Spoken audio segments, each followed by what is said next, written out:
Top quality और consistent performance के लिए सिर्फ सिल्वर पंप। टॉप क्वालिटी और कंसिस्टेंट परफॉर्मेंस के लिए सिर्फ सिल्वर पंप, नाम याद रखना। मुंबईमध्ये आणि देशभरामध्ये शनिवारी ईद साजरी केली जाते, बकरा ईद साजरी केली जाते आणि त्यासाठी आपण पाहतोय की काँग्रेसचं जे शिष्टमंडळ आहे ते मुंबईतील देवनार कत्तलखान्यामध्ये दाखल झालेलं आहे। ही सगळी दृश्य आपण पाहतोय। खासदार वर्षा गायकवाड, आमदार अस्लम शेख आणि अमीन पटेल आता देवनार कत्तलखान्यामध्ये दाखल झाले, ज्या ठिकाणी 1,30,000 बकरे ठेवण्यात आलेले आहेत।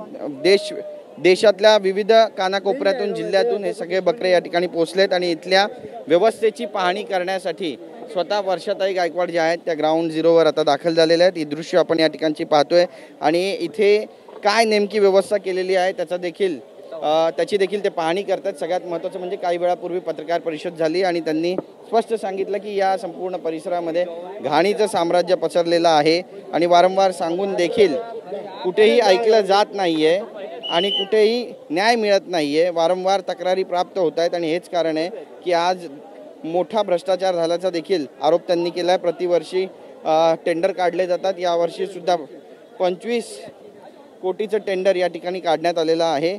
मात्र एकाच व्यक्तीला हे टेंडर दिलं गेलं जो ब्लॅकलिस्टमध्ये आहे असा सुद्धा त्यांनी आरोप केलेला आहे। आणि आता आमदार आणि सगळ्या सहकाऱ्यांसोबत आज संध्याकाळी 5 वाजता ते मुख्यमंत्री देवेंद्र फडणवीस यांच्या भेटीसाठी सह्याद्री अतिथीगृह या ठिकाणी सुद्धा जाणार आहे। आपण पाहतोय की वर्षाताई गायकवाड आहे, त्यासोबतच त्यांची बहीण जी धारावीची आमदार आहे ज्योती गायकवाड त्या सुद्धा सोबत आहेत आणि संपूर्ण या परिसरामध्ये फिरून ते या बकरा मंडीची पाहणी करताना आपल्याला स्पष्टपणे पाहायला मिळत आहेत। एकंदरीतच त्यांच्यासोबत कार्यकर्त्यांचा जो गराडा आहे तो सुद्धा या ठिकाणी वाढलेला आहे आणि या संपूर्ण परिसराची आता वर्षा गायकवाड यांच्याकडून पाहणी केली जाते।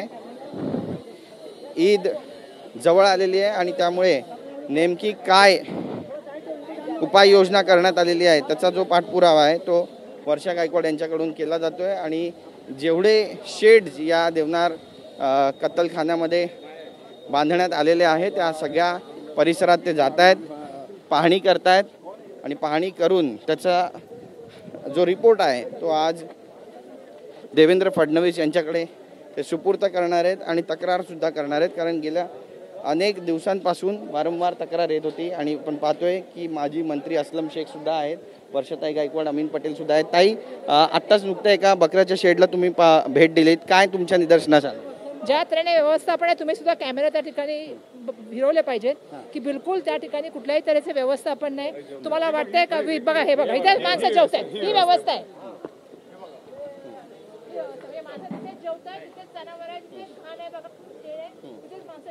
हे व्यवस्थापन केलेलं हे 25 कोटी आहेत। नक्कीच ताई, भ्रष्टाचार आहे मोठा यामध्ये, खूप मोठा भ्रष्टाचार आहे। प्रत्येक वर्षी त्याच माणसाला टेंडर, प्रत्येक वर्षी इथे मोठ्या प्रमाणामध्ये जे आहे ते काही सुविधा नसतात, जनावरं मेली जातात, पार्किंगची व्यवस्था पण नाही, टॉयलेटची व्यवस्था पण नाही, त्यामुळे हे खूप मोठ्या प्रमाणात भ्रष्टाचार आहे। तुम्ही सुद्धा बघू शकता की कशा तऱ्हेने जे आहे ते माणसं आता बघा एवढी गावावरून माणसं आलेली आहेत। आता कोणते राजस्थानमध्ये आम्हाला भेटले, मग आता एवढ्या लांबून माणसं येतात पण त्यांचं कुठल्याही तऱ्हेचं व्यवस्थापन नाही आहे।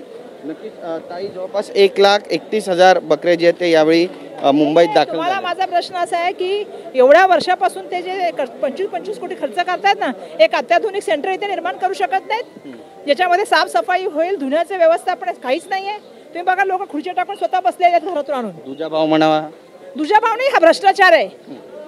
ज्या तऱ्हेने भ्रष्टाचार मोठ्या प्रमाणामध्ये चाललेला आहे तुम्ही बघू शकता, या ठिकाणी सगळं दिसतंय तुम्हाला, जमिनीपासून तुम्ही इथल्या व्यवस्थापासून सगळं बघा। टॉयलेट नाही आहेत, लोक रस्त्यावर आंघोळ करतात, जेवताना तुम्ही फोटो आता काढलाच। तुम्ही मुख्यमंत्र्यांची पण भेट घेणार आहात आज 5 वाजता, तुमचं देखील शिष्टमंडळ चाललंय, काय पुढची भूमिका असेल? आमच्या आमदारांना आम्ही सांगितलं की त्यांनी पुणे ह्या प्रकरणाची चौकशी करण्यासंदर्भामध्ये बोलायचंय, अत्याधुनिक सेंटर संदर्भात या ठिकाणी बोलायचंय आणि मोठ्या प्रमाणामध्ये जे आहे या ठिकाणी सोयीसुविधा कशा असतील, आता पुढचे 5-6 दिवस काय व्यवस्थापन केलं गेलं पाहिजे, मनुष्यबळ कसं दिलं पाहिजे, त्या टेक्निकच्या गोष्टी त्यांना कशा दिल्या पाहिजेत या संदर्भामध्ये चर्चा केली गेली पाहिजे, हीच अपेक्षा आहे। आजच्या मीटिंगमध्ये आमचे आमदार मंडळी ते मांडतील।